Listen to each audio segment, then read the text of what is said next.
Welcome to Uncommon Knowledge. I'm Peter Robinson. Laurence Fox grew up in a theatrical family. His great-grandfather was a playwright. His grandfather was an agent. One uncle is the film producer Robert Fox. Another uncle is the actor Edward Fox, the assassin in Day of the Jackal. His father is the actor James Fox, Lord Darlington in Remains of the Day. And if I counted correctly, half a dozen siblings and cousins are also actors.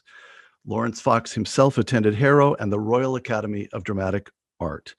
Probably best known in the United States for playing Sergeant Hathaway on the television drama Lewis, Laurence Fox has enjoyed a varied career, from a role in the Robert Altman classic movie Gosford Park to a role on a stage production of the Shaw classic, Mrs. Warner's Profession.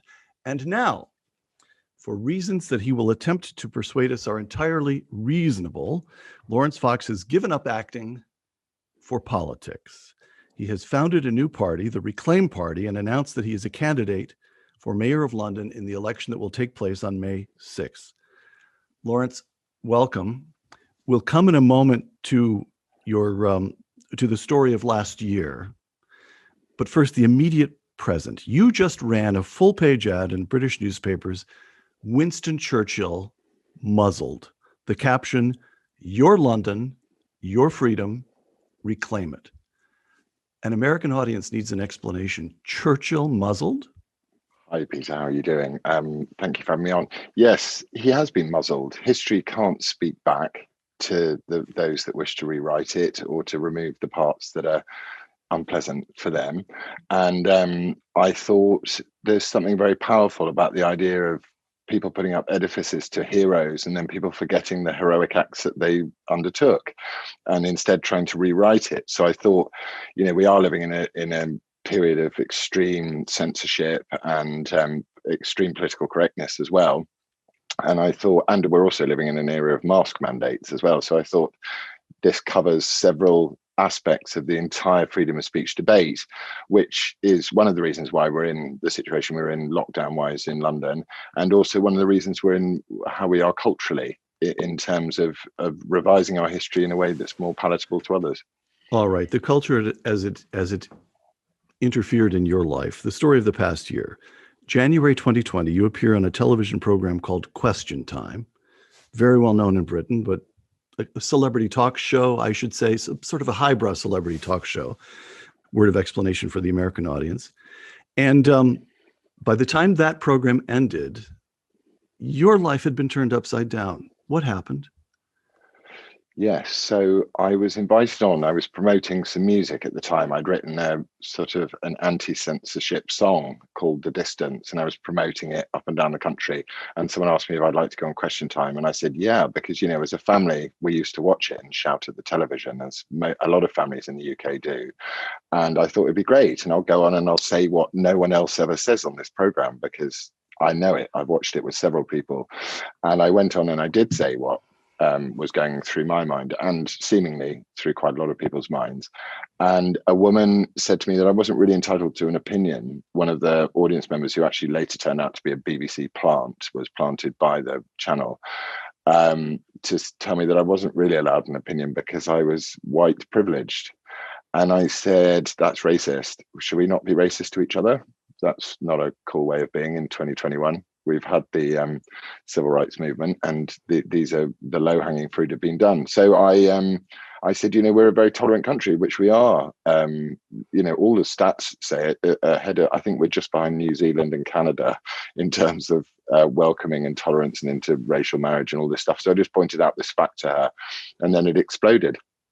And the Actors Union, who I've never been a member of because I don't trust them as far as I could throw them equity, said it needs to be denounced. So they then went on a period of burn the witch for me, which was fun. And so I then said, I'm going to take you to court. And they had to swiftly retract their statement. But by that point, I think the damage was done. Showbiz is a very temporary area. I mean, weirdly, it's not, but it's people are frightened of their incomes. So, and that's you're all working from project to project. you're working and you're constantly unemployed, and you've got to have the right views. And my views were just clashing with showbiz, and indeed all the institutions now that are meant to be propping up our culture, but are actually dragging them down. So yeah, they call cancelled, but I think cancelled is the wrong word. I think it's excommunicated from the church of woke, which is a much more serious punishment than cancelled, because cancelled sounds fun, right? You got cancelled. Right. But no, it's an excommunication from a burgeoning religion. And yeah, but I mean, they kind of give me wings. All right. So your agent dropped you. They staged a campaign against you. Twitter went wild, all of that. But then you could have fought back for a day or two and retired to the countryside for a year and waited for it to blow over. Not only did you dig in rhetorically, attacking right back on Twitter, you founded a political party. Well, how do you go from a bumpy evening on Question Time to founding a political party? Well, it's interesting, actually, and I can blame you Americans for a lot of this, because I keep my eye on America much more than I do in England often, because I'm trying to see what's going to come our way. And I remember Victor Davis Hanson being very good on this, but also Ben Shapiro being very good. And he said, do not apologize ever to those, because you're still going to get your head chopped off at the guillotine, and it's still going to be the terror. So do not apologize. Stand up for yourself as much as you can. And I sat there for possibly a period of months feeling like very distraught, because it's my source of income, and also I love acting and I love art. I think art is incredible. Not so much at the moment, because it's not art at the moment, but that's a different story. And I just thought, right, I have to do something about this problem. And I wanted to start a movement. Essentially, it is a movement in a lot of ways, because it's based around an idea. It's not based around me, even though they try and make it about me. And I was approached by Jeremy Hosking, who is I call him a rebalancer. He wants to rebalance things. He's saying if conversation is going too far in one direction, he would like to rebalance it in the other direction. He said, well, start a political party.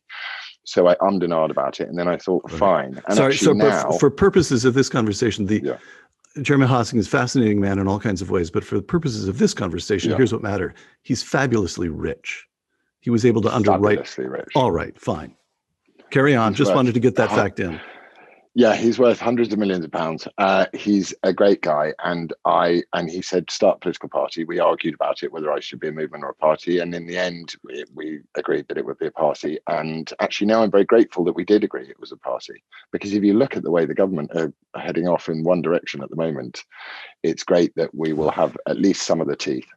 Nick Tyrone in The Spectator, quote, "Here's the thing: if Laurence Fox is serious about politics, he should become a Tory.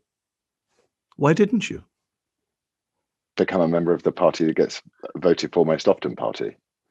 No, thank you.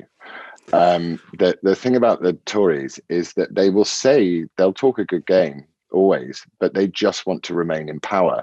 And the thing about me is I don't want to be in power. I want the idea to be in power. And the idea is freedom of expression and the broadest possible debate. It's not really about me. So I did speak to Tories. Let me stay with Nick Tyrone for a moment. This is, again, his piece in The Spectator of, I guess, a fortnight ago. You're running for mayor of London. London, of all places. Nick Tyrone, quote, "The actor's brand of anti-wokeness will play nowhere in the entire country worse than in its capital city," close quote. Lawrence? That's why. That's the only reason, right? If you're going to hammer the things on the cathedral door, you've got to hammer them on the cathedral door. This is the moment. London is the cathedral of wokery. It's the cathedral of identity-based, moral supremacy. And I think I don't care. Also, when I spoke to the other people that were thinking of standing for mayor, of which there are several, I was like, I'm going to do it anyway, whether you do it or not. Because it doesn't matter if I lose. The only thing that matters is if I stand. That's the most important thing. All right. Laurence Fox announcing his candidacy for mayor of London. And importantly, I want to reclaim your freedom to speak, to be yourself, to be part of the national conversation, to cherish your history rather than rewrite it, and to teach our children to be confident, not ashamed of who they are and where they come from. I want to reclaim your freedom to speak. I think that I'm speaking for Americans, a large American audience. I think, wait a minute. Britain, of all places, is to the extent that we have a grasp on British history, it's where the rights of the individual as against the state first emerge and first take legal form from Magna Carta on. How can it be that this man, this actor, is running for mayor of London on freedom of speech? There's a lot. It'll blow over. This is so deeply rooted in British society. It'll all right itself. Explain. I think it's very difficult, because if you're approaching something from a false consensus, like everyone believes a certain thing, which they don't in the UK. Lots of people think different things. But in London specifically, our institutions are now rising up against us. We have you have things like the National Trust saying that they will remove statues and unpleasant statues. You've got Sadiq Khan saying he's done a commission of diversity in the public realm at the cost of £100 million to remove statues and rename street names. So today I was speaking to someone, and there's a road in Tottenham in North London called Black Boys Lane. And Black Boys Lane was not named after black boys. It was named after the son of George I, I think. And it was because he was very dark. So we're having our history totally rewritten and our culture totally revised. Our language is being disabused by people that wish to serve a different narrative. So London is no longer the cradle of freedom of speech, and the UK is no longer the cradle of freedom of speech openly. But what we've had is I'm not very good at describing this, but if you've got the discussion like this, and you've got one end of the discussion within any population, you've got 25% of people that are quite authoritarian, and on the other side, you've got 25% of people that are quite libertarian. But what we've done is we've gone sliced straight down the middle, and we've removed the libertarian side of the argument, the freedom-loving, conversational-based, constant continual conversation of culture, which is wonderful, and we've just stopped it. So this 25% of authoritarian people that want to shut down debate, shut down any form, they're biological denialists, they're misogynists as well, these people, they're now very loud. So I'm saying we do need to reclaim that half of the conversation again. It's not about me, it's about saying, in order to make a conversation balanced and sort of 52-48 like Brexit, so there's a big argument on both sides, that's a good thing. What you don't want is a 95-5 conversation, which is what we're ending up with here. I don't know if that makes sense, but that's how I feel. It makes striking sense. Once again, Laurence Fox announcing for Mayor of London. Well, I want to reclaim your freedom. I want to reclaim your freedom to work when you want to work, where you want to work, and how you want to work, and remove all the obstacles that stand between you and rebuilding after these lockdowns. And I want to reclaim your freedom to move, to be with whoever you want to be with and when you want to be with them, your fundamental human need to be together, in sickness and in health, and to never take that freedom away again. Nobody should say their last goodbyes to anybody on an iPad ever again. Freedom of speech is one thing, but there you're campaigning against the lockdown. What's the connection? The connection is the debate. So the broadest possible debate would have led to possibly, in my view, again, because it is always your view, it is this idea that if there had been a more balanced debate around this, then lockdown may not have been considered as an option. The guy who's and also I think we're entering a period of reflection now where we can go with comparative analysis. Lockdown has I'm waiting for someone to give me any evidence that lockdown is a good idea. So what happened was we stifled the debate very quickly, and we politicized it very heavily to make goodies and baddies. And this is not how you have a solid political debate with people or within a family. So I think lockdown is actually, an exemplar of how bad decisions are made when debate is stifled. But I watched that video. I haven't seen that video for a while, and I thought, yep, stand by that. And I tend to watch what I say, and I go, yeah, I stand by that because it's true. All right, It's Melanie Phillips. True. Melanie Phillips in the London Times. Melanie Phillips, but is broadly speaking libertarian. She's on your side, great. Broadly speaking, but Quote, Fox's defense of the freedom to express ideas is welcome and understandable. However, quite a lot hangs on this however. However, he equates the culture of coerced conformity with the COVID lockdown restrictions, but these restrictions were necessary given the threat from a virus that is so infectious and deadly. Freedom of speech, of course, but we had to lock down the country because of this stinking virus. And by the way, I can't recall the latest statistic, but something like 40% of adults over the age of 50 have already been vaccinated. Just bide your time, Laurence. Just drop out of this campaign if necessary and come to California. Then go home in 3 months and it'll all be over. Tying the freedom of speech to the lockdown is it's a mistake. It's just a mistake. I can totally see that. I think it's a very bold move. But again, all I'm saying is my view on the lockdowns. What lockdowns have revealed and what people's response to the virus itself has revealed very personal biases. So Melanie Phillips, who, if you've watched her in the past, she will defend anybody to the end of the world. But you can see within what she wrote a sense of personal dread about the power of the virus.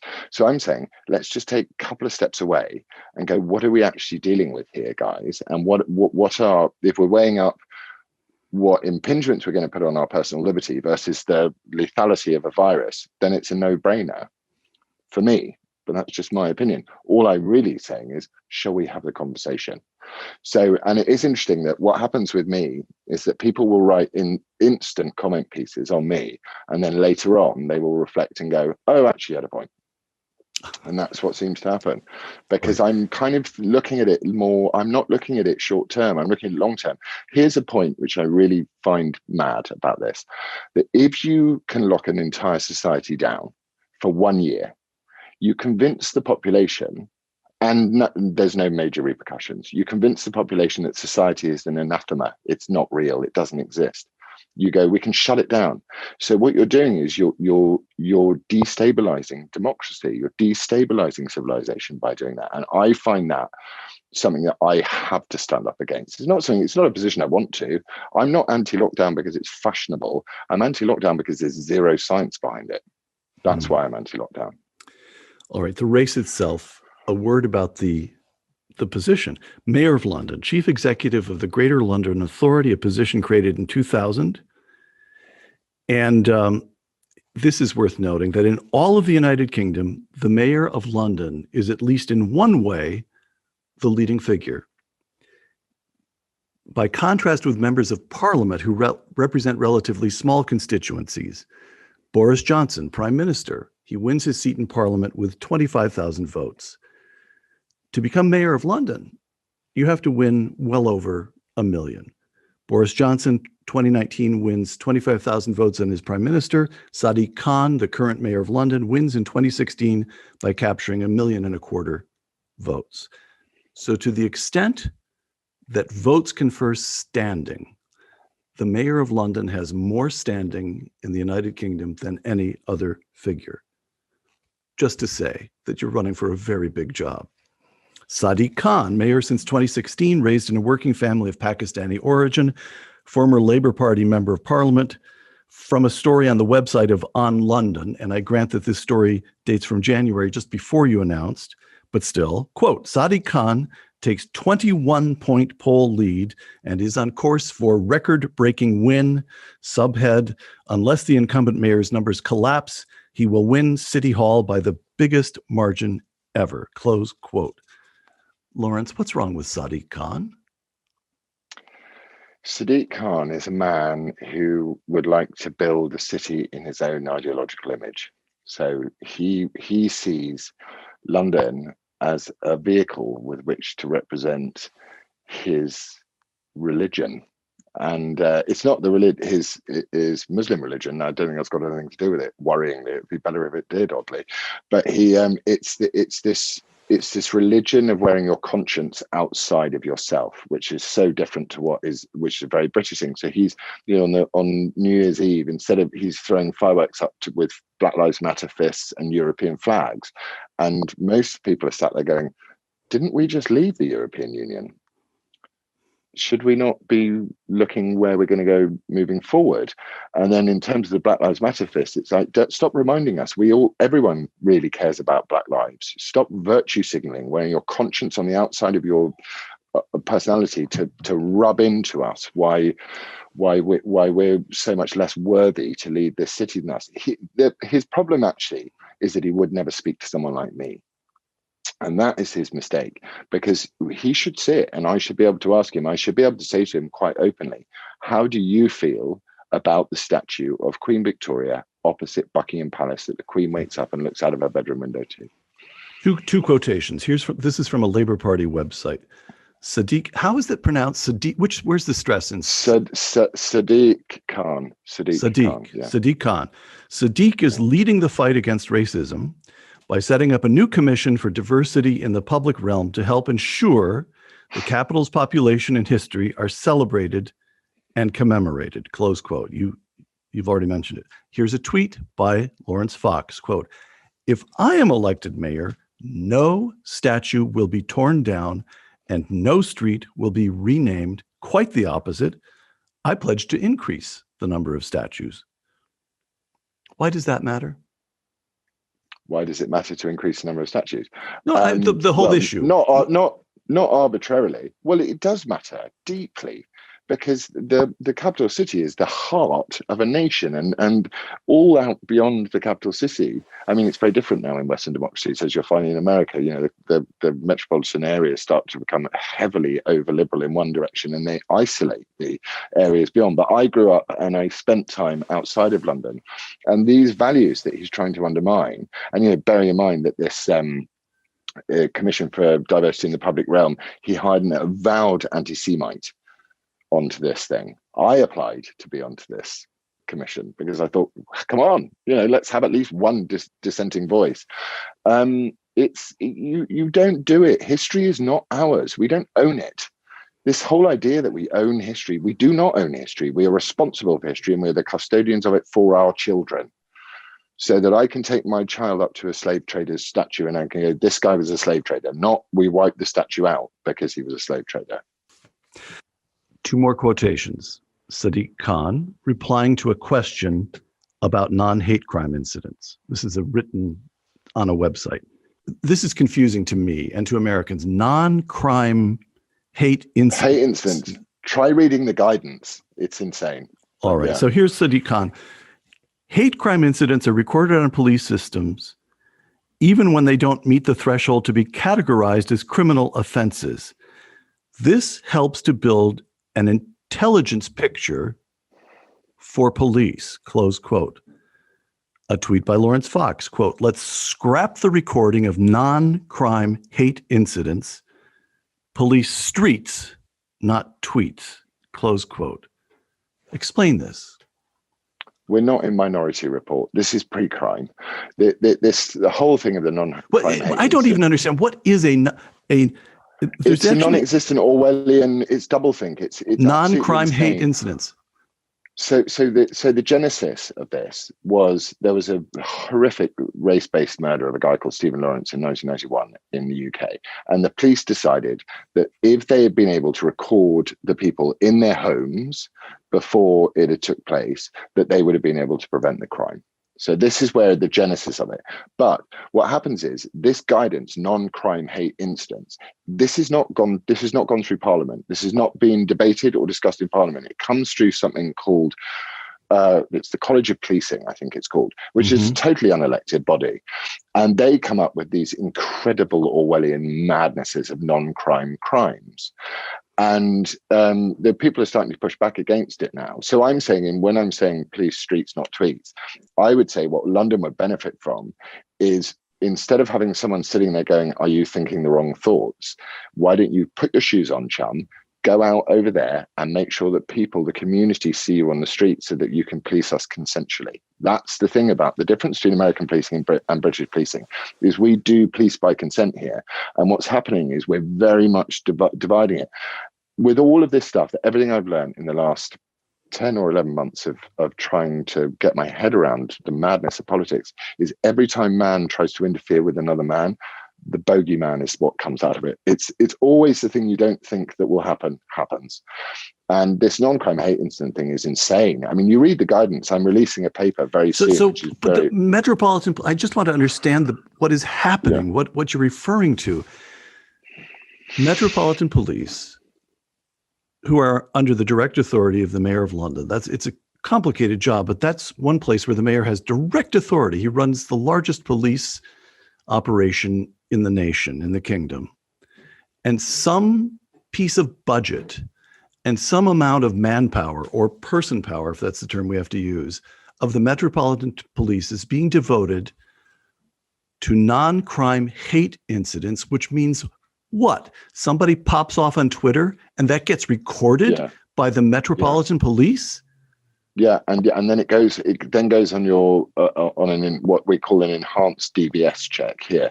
So if you're trying to get a job in the UK and an employer does an enhanced DBS check, so you've tweeted something like women have breasts, for example, some horrendous piece of heresy like that, you can end up on you can be reported. So a citizen can go onto a website called True Vision and they can report you for a non-crime hate incident. That then goes on your record. You never have any knowledge of this, and you lose your job, or you won't get hired because you will fail a social security back check for you to try and get employed. It's so pernicious. Okay, this is this is dawning on me the way it's dawning on some of the people you hope to become your constituents, but that is one tiny step away from the social credit system that the Chinese are rolling out. It is the social credit system. And this is not taking place. That is a fundamental change in the way democracy, in the relation between the Metropolitan Police and the people whom they police. And it just happened because Sadiq Khan approves of it and the police have gotten woke. That did not move through Parliament. Not once. So what's happening now in Scotland is that they have debated the Scottish hate crime bill, which is also coming to the UK, which will make it an offence to say anything offensive within your own home in front of your children. So Scotland has already passed this bill now, which is horrendous. I'm going to stand a candidate in Scotland against the guy that has been the major proponent of this, a guy called Hamza Yousaf, in the coming election. It is absolutely astonishing. But what they do is that they push this through without sort of advertising it. You know, they sort of go, yeah, it's really important. No one likes hate, right? You know, but no one ends up having the discussion, which is really important, which is like, who gets to choose what hate is, guys? Right. Subjective legislation is the bad thing. One last time, two quotations. Here's, I need to set this up again. I think this is the last longish setup I've got here in my notes, Laurence, so bear with me. Early in March, a young woman named Sarah Everard disappears while walking in London. Her body has since been found. A group held a vigil in her honor at Clapham Common, a park near the place where Everard disappeared. The police warned against holding the vigil, citing COVID restrictions, and the vigil went ahead anyway, totally peacefully. Police broke it up, and this was captured on video and rolled out through Twitter. A tweet by Sadiq Khan, quote, "The scenes from Clapham Common are unacceptable. The police have a responsibility to enforce COVID laws, but the response was neither appropriate nor proportionate." Close quote. The police report to him. A tweet by Laurence Fox. Replying to Sadiq Khan, "You've encouraged the politicization of policing. You've stoked fires of race. You take the knee to rioters who want to destroy our way of life, and you kneel on the backs of girls at a vigil to a murdered woman." Close quote. That is very hot language. First of all, what do you mean he takes a knee to rioters? So in the summer, you know, the thing about restrictions is we've all got to obey them, don't we? You know, if there are COVID restrictions, then there have to be COVID restrictions. And in the summer, there was obviously we have both Black Lives Matter protests and Extinction Rebellion protests in London, and none of them were policed in this way. So there's a two-tier policing system going on. Protesters didn't get dragged off. They didn't get handcuffed. No, crowds were not dispersed. No, not at all. So, and he has oversighted this. And these women asked for permission. to protest. They were at the denied Sarah permission. Everard vigil. Yeah. And Right. all it would have taken was to say, yeah, absolutely. Tensions are high. Emotion is high. They're not even protesting. It's a vigil, right? And you end up with a policeman with his knee on the back of well, at the end of the day, she's an activist. And these things always get hijacked by activists. But the two-tiered nature of this policing and the politicization of policing, I find so wrong, because the whole idea, the agreement, the spoken and unspoken agreement between the citizen and the policeman is that we consent for you to behave in this way. And what Sadiq Khan has said is, he said some things are cool. Black Lives Matter protests are cool, which all of our media called largely peaceful. And you've got policewomen being thrown off horses and bikes being thrown in crowds. So we all know this isn't true. And Extinction Rebellion are blocking bridges dressed as wizards while people are trying to get ambulances over the bridge to hospitals. And actually there were examples of people of dying trying to get over bridges. So the rage and the fury, the righteous anger, actually, but in my mind, very, very upsetting, is that you cannot ask the public to trust you, of which you have oversight, if you're going to police things politically. Right. It's not your job. Sadiq Khan is the mayor. You're running against him, obviously. There are a number of other candidates in the race. There's a Conservative Party candidate, a Green Party candidate, and on and on and on. Yeah. But you're running against Sadiq Khan and one other person who's a little bit surprising, Boris Johnson. I'd like to roll a piece of tape from a recent video you've done. This is a message to Boris Johnson from the Reclaim Party. We urge you to lift lockdown in time for the Easter holidays permanently and finally, so that families can get back together and people can get on with the important business of rebuilding their lives. You said that you would follow the data and not the dates, so here's some data for you. One person, albeit tragically, but one person died within 28 days of a positive COVID test in London yesterday. Cases and deaths are plummeting, thankfully. And yet here you are, plucking more than £1 billion a day from some magic money tree, dissolving and diluting the value of our currency and placing a burden of debt on our children they may never be able to repay. It is our life, our freedom. We want to reclaim it.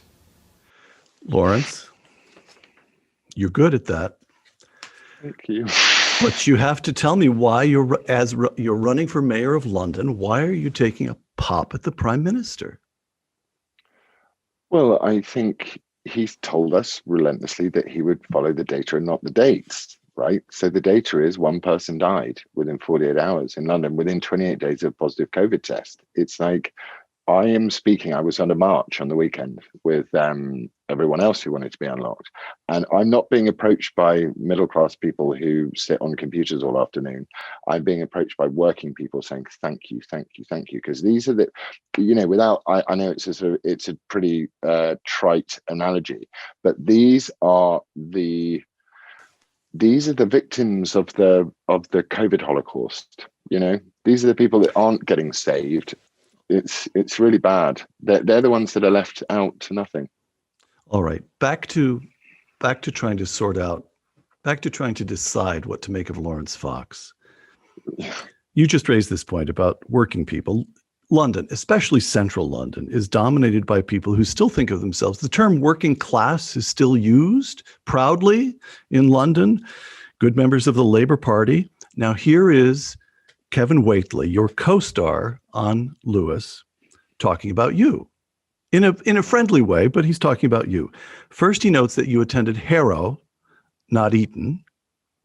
And then, quote, "You see," says Kevin Waitley, "really posh people go to Eton. So Laurence thinks he's working class.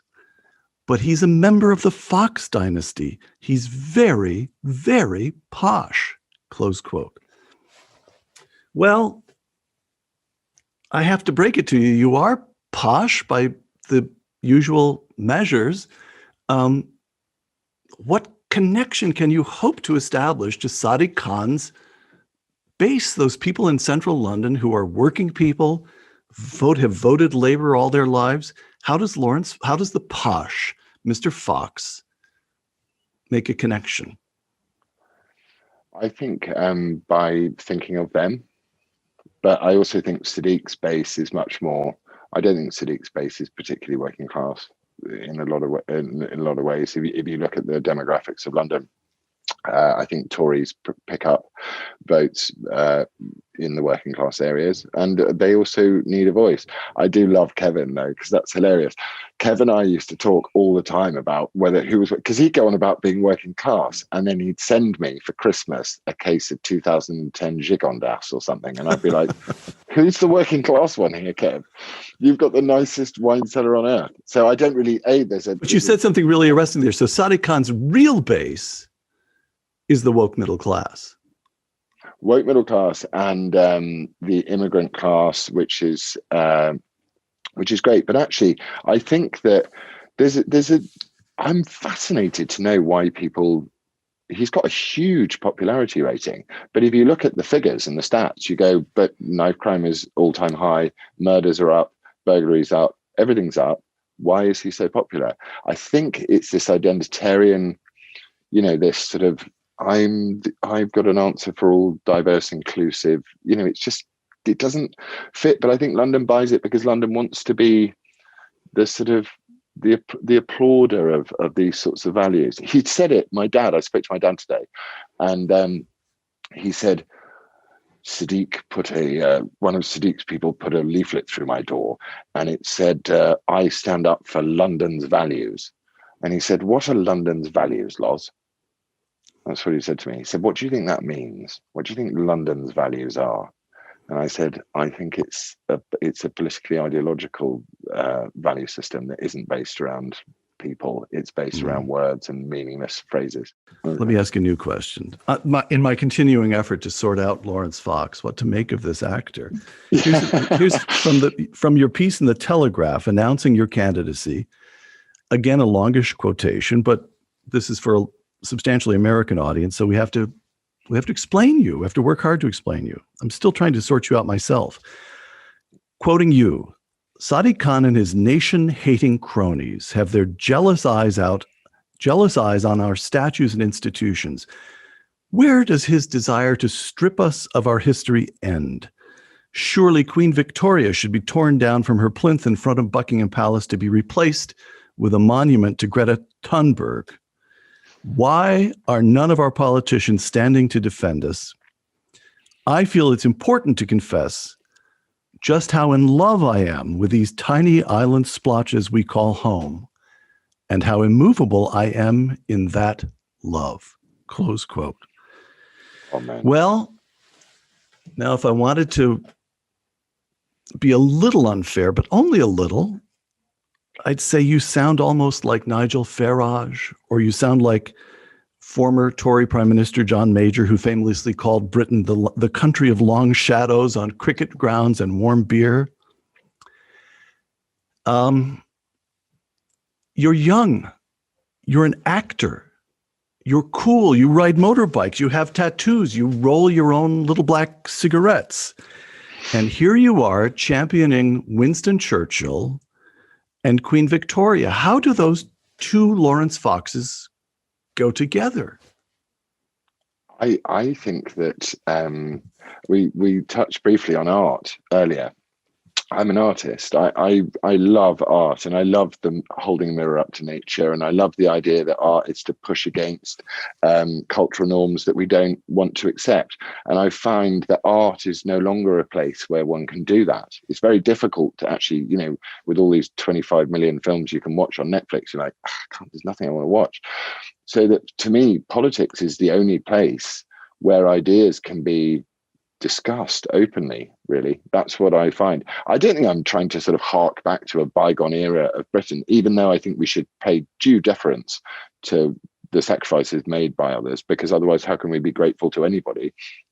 But no, I think modern Britain is shaped on those sacrifices. It's on the Churchills. Imagine Churchill on Twitter. Can you imagine what would have happened if they're like, shall we do the Battle of Britain Twitter poll? We would all be speaking German. So I think it's worth turning around and saying these people, and certainly Queen Victoria,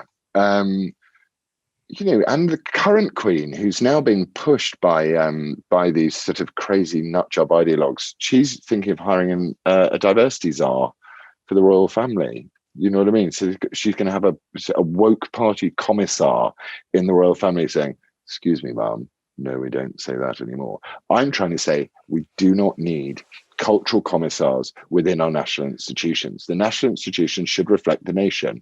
That's all I say. I think that could sound old-fashioned, but I think it's normal. A few last questions, Laurence. You're running for mayor of London, not New York, not San Francisco. But even at that, you follow the American scene very closely, as you've said. Anything you'd like to say to us Yanks? I'm so looking forward to 2024. I was watching Kamala Harris walk up the stairs to Air Force One and not turn around and not salute the people. And I was immediately dragged into A Few Good Men. And these walls had to be guarded by men with guns. Who's going to do it? You, Lieutenant Weinberg. And I just thought, Aaron Sorkin got it. He got the conundrum between service and acceptance of service. And it was a conversation art. It explained you the conundrum of that. And I think in terms of America, I go, God bless America, because it's just the greatest idea in the world, built on freedom of speech and the ability to preserve that and passive rights. And I think America will get its voice back. But I think it's tragic that these very horrible phrases are bandied around by your politicians about 70 million people who voted for the other guy. I just think it's really sad. So I look forward to 2024, Merkel versus Trump. That is, of all the things you said, that is the one that most causes my head to hurt. You have 2 sons and 4 dogs. And 3 dogs. And 3 dogs and a career to return to, maybe sometime at some point. We'll come to that in just a moment. But how's it going? Are you enjoying yourself? You've turned over, as I understand it, again, you've turned over most of your house to volunteers who are printing leaflets and editing videos and so forth. Are you enjoying this, or do you secretly say to yourself when you flop into bed exhausted after the 27th Zoom call of the day, how could I have done this? What a mistake I made. Not at all. I feel absolutely free for the first time ever. And I know this because a friend of mine is in the process of being totally cancelled and excommunicated at the moment. And he's struggling so much with how shall he give back? Shall he try and apologize? And he said to me, how can this just be so natural to you? And I just said, because I'm free. And I'm free actually because I've been released from my shackles of having to fit into the establishment version of what art is or showbiz or anything that is. And my only requirement of myself is to go, this is the truth as I observe it. I stand by others' right to question my truth, but to question to question my view. And I just think that's pure freedom, right? So if you can't, in the same way as a motorbike is pure freedom, you're driving around a motorbike, you go, oof. But here we're talking about the preservation of an idea and my love, that freedom is never one generation from being extinct. It's not we don't pass it on in the bloodstream. It's I go, this is my responsibility. So it doesn't really matter what I feel like when I go to bed at night. What I feel like when I go to bed at night is I need to watch at least half an hour of More Modern Family with the kids tomorrow night so that they know I still love them. That's my vibe. Penultimate question, last question in a moment. And I'm going to give you the opportunity to demonstrate how thoroughly you've become a politician by refusing to answer this question if you wish. But the question is, the polls would suggest there's just a chance that you won't win. Would you care to entertain that possibility? Have you thought about what's next? May 6th. I know what's next. I know what's happening on May the 8th. I'm releasing my 33-page legal remedy to freedom of speech within the UK law 2 days after the election finishes, with a forward by the most preeminent liberal judge in Britain and everything else. I've got it planned. So win or lose, and the polls would suggest one is more likely than the other, you're going forward with the Reclaim Party, win or lose. Yeah. This is the London mayoralty is to say, honestly, I truly sort of half thought you said that if the polls are disappointing, if the votes are disappointing on May 6th, on May 7th, you're going to start reading scripts again. But you're not saying that at all. No, the vote. Look, we have to be honest with each other, and tears that it brings to my eyes to admit this. To take on wokery in the Cathedral of Wokery is possibly not going to be my first political victory. I've accepted that, but I've decided that I'll win anyway. It doesn't matter. As long as I put a good showing in for those that care about freedom and liberty and the ability to express themselves, that's all I care about. That's my goal. Come the week after, I will release this paper, which will be the first piece of legal remedy in 20 years in this country that says, here are the problems. Here are our minor suggestions to amend and redirect law away from trying to interfere with the way people think and back in towards the way people do. But so, all right, I have to pursue that for just a moment, because you're going to release proposed legislation.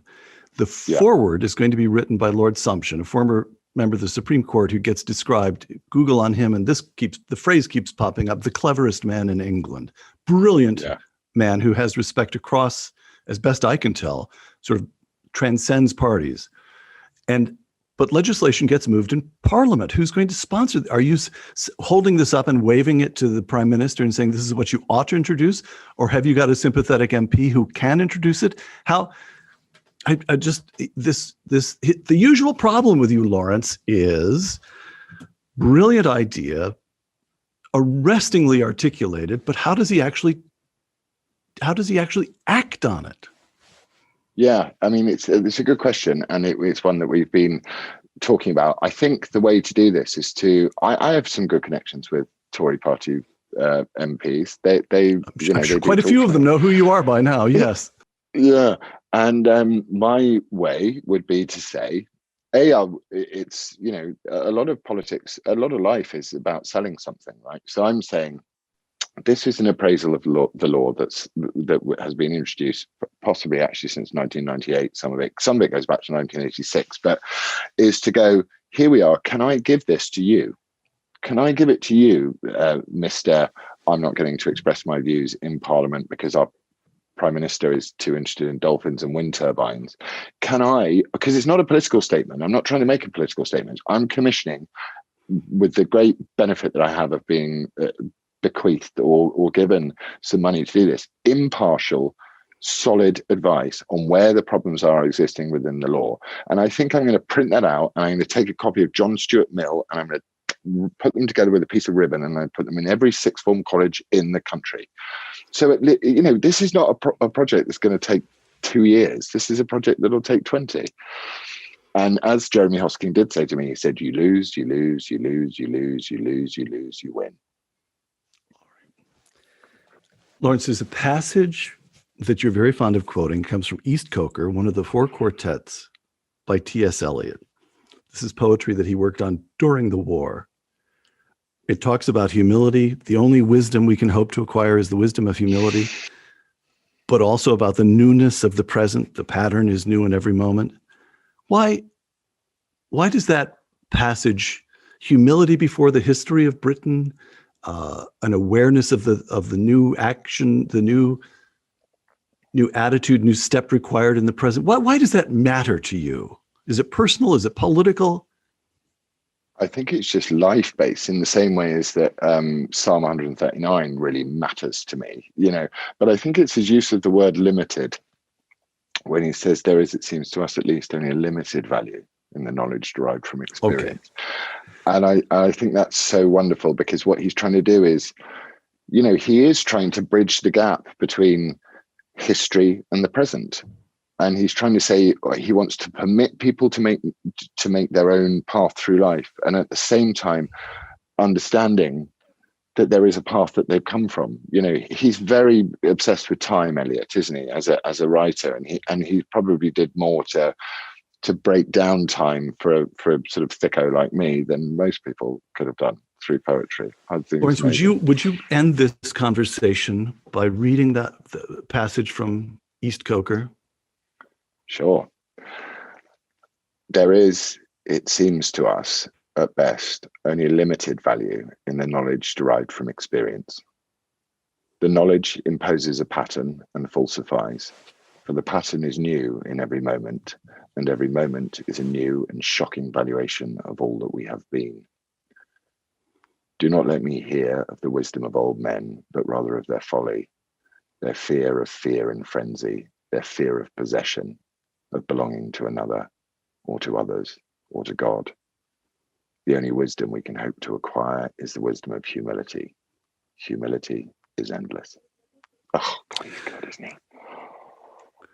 Laurence Fox, actor, candidate for Mayor of London, and surely the only political figure on the planet who quotes T.S. Eliot. Thank you. My pleasure. Thank you, Peter. For Uncommon Knowledge, the Hoover Institution, and Fox Nation, I'm Peter Robinson.